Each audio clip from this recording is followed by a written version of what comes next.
Bonjour, bienvenue pour ce nouveau numéro de Céléco, un Céléco que nous allons consacrer principalement à l'exportation aujourd'hui et à des entreprises pour qui l'exportation est un début, ce sont les primo-exportateurs.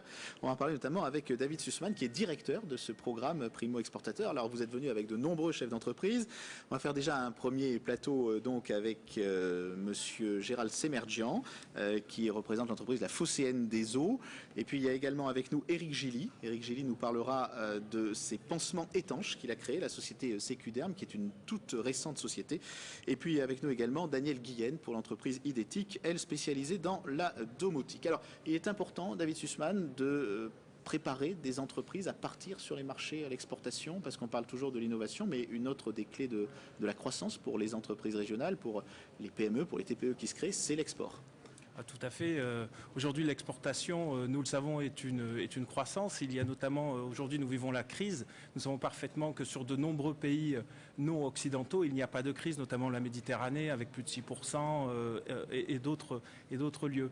Donc, pour nous, au Club WTC Apex, donc, nous avons créé ce programme primo-exportateur il y a 4 ans et nous accompagnons 12 entreprises à l'exportation. Vous les avez sélectionnées comment, alors, en fait, ces entreprises? Alors, je voudrais vraiment féliciter ces chefs d'entreprise présents ici. Il y en a plus de 12. Nous avons commencé avec 12 entreprises sur 1000 entreprises donc, qui ont été sélectionnées. Départ, oui. Nous avons suivi un diagnostic à l'exportation donc pour les comparer. Puis nous avons fini avec un panel d'une 30aine d'entreprises qui étaient volontaires à partir dans le programme avec nous. Et puis il y a eu une sélection de 12 finales et vous en verrez 4 aujourd'hui. D'accord. Donc l'entreprise de Gérald Semerjian, la Phocéenne des Eaux. Alors l'eau, c'est une spécialité pratiquement quand même de notre région. Comment, quand on est aujourd'hui une petite entreprise, prendre sa place sur ce marché de l'assainissement, Gérald Semerjian?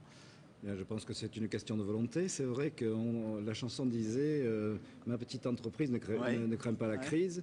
On ne craint pas la crise, on ne subit pas la crise aujourd'hui. Puis je pense qu'il ne faut pas forcément la regarder, il faut regarder devant. Alors qu'est-ce que vous faites exactement, vous? Quels sont les services ou les produits que vous commercialisez? Alors nous construisons des stations d'épuration, à la fois pour des gros industriels à l'échelle nationale, et également des stations d'épuration pour les petites collectivités locales. Et nous abordons aujourd'hui une deuxième étape pour des moyennes collectivités locales. C'est un marché qui peut déjà avoir toute sa consistance sur le territoire français, puisqu'il y a quand même beaucoup de communes, aujourd'hui aussi de communautés d'agglomération, de communautés urbaines. Pourquoi aller à l'export? C'est une nécessité pour vous? Je crois qu'il ne faut pas rester sur des acquis. Il y a un marché, vous le disiez, au sein des collectivités locales. Ce marché-là n'est pas forcément durable dans le temps. Il y a un programme, c'est suivi par la communauté européenne. Il faut que la France soit aux normes. Toujours est-il qu'il ne faut pas prendre le train en marche, mais qu'il faut peut-être se projeter dans le futur. Et pour nous, le futur, c'est pas l'exportation dès 2009, c'est préparer l'année 2010 et 2011 pour commencer à s'exporter. Et je pense qu'on a besoin d'entreprises de PME performantes, alors on essaye de l'être sur le marché qui est le nôtre. Autre entreprise, autre secteur d'activité, la domotique avec Daniel Guyenne. Alors là aussi, on a l'impression que c'est quand même un marché très, j'allais dire, domestique, parce qu'il y a quand même beaucoup de choses à faire dans ce domaine-là, surtout sans doute avec le Grenelle de l'environnement, un certain nombre de choses qui rendent la domotique. Éric Gilly, vous avez créé votre entreprise il y a peu de temps. Vous êtes, on en reparlera tout à l'heure d'ailleurs, un des lauréats de PACA Entreprendre l'année dernière. Et PACA Entreprendre, c'est très bientôt la fête des lauréats de cette année. On en parlait la semaine dernière sur le plateau de Céléco. Vous avez été primé notamment dans un salon qui s'appelait Acte Santé pour des produits qui sont des pansements étanches. Là, on est vraiment dans le domaine de la santé, c'est tout à fait différent. Tout à fait. C'est un pansement que j'ai créé suite à une expérience personnelle, parce que j'étais simplement opéré, j'avais pas de solution pour me doucher, prendre ma douche et protéger mon pansement post-opératoire. Et donc j'ai créé un pansement qui permet de prendre la douche, mais tout en s'appliquant sur des zones difficiles en adhérence, comme les genoux, les articulations, les plis. Dans ce secteur, il y a beaucoup de réglementations c'est un peu comme le secteur des médicaments, ou bien c'est quand même un petit peu plus souple? Alors il y a un classement au niveau des réglementations. Donc là, c'est un pansement secondaire, c'est une réglementation la plus souple, on va dire, mais qui est quand même une réglementation pharmaceutique avec un marquage CE associé. On peut voir peut-être ce type de pansement. Tout à fait. Ouvrir la petite pochette et le packaging, d'accord, très bien. En pharmacie. Donc vous avez déjà commencé la commercialisation. L'entreprise est très récente, d'accord. Alors, et en ce qui concerne notamment la réglementation et les contraintes... Je vois que M. Semerjian est furieux de ne pas avoir pu amener une station d'épuration sur le plateau, mais ça aurait été un petit peu difficile. Excusez-nous. Voilà, alors le concept, il est innovant en soi. D'accord. On a un petit tube applicateur qui... On va le montrer à la caméra qui est par ici, voilà, très bien. un petit tube applicateur qui Ouais. permet de contourner la zone à protéger. D'accord. Et ensuite, on découpe son film Ouais. à la bonne taille. Donc il faut une paire de ciseaux, le film Ouais. applicateur. Là, vous Et on le le faites place avec les dessus. moyens du bord, d'accord. Voilà, ok. tout à fait. Je le fais en improvisation. Voilà. Et donc ça permet ensuite de protéger sa zone.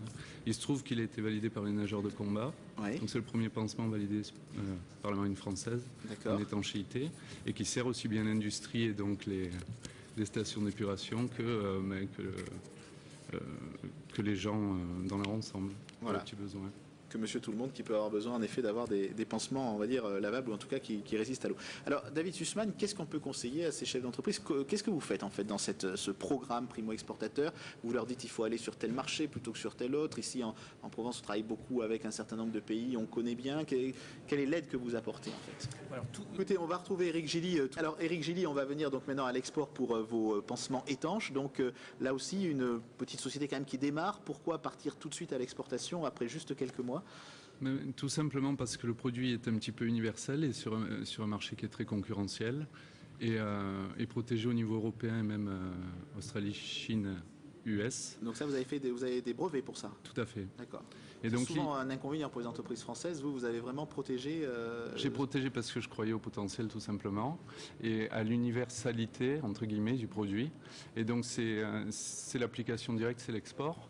Alors en ayant des distributeurs en France, maintenant que le produit se met en place, qu'il est disponible en pharmacie française, l'idée c'est de faire la même chose dans les pays voisins à l'origine. Et là, c'est vrai qu'il y a eu un travail Apex qui a déjà porté ses fruits. Ouais. C'est-à-dire qu'instinctivement, je me dirigeais plutôt vers les pays Espagne, Italie, parce qu'il y a du littoral et ça ressemble effectivement au littoral méditerranéen Ouais. français. Et finalement, en travaillant, c'est des pays qui sont plus prêts à accueillir le produit, qui ont plus de potentiel au niveau même financier d'accueil, comme l'Allemagne et l'Angleterre, sont devenus des cibles prioritaires parce que le produit ne s'applique pas seulement quand on veut se baigner, mais à la maison. Et donc finalement, on a changé l'orientation et c'est des points stratégiques très importants qu'on a travaillé à l'APEX.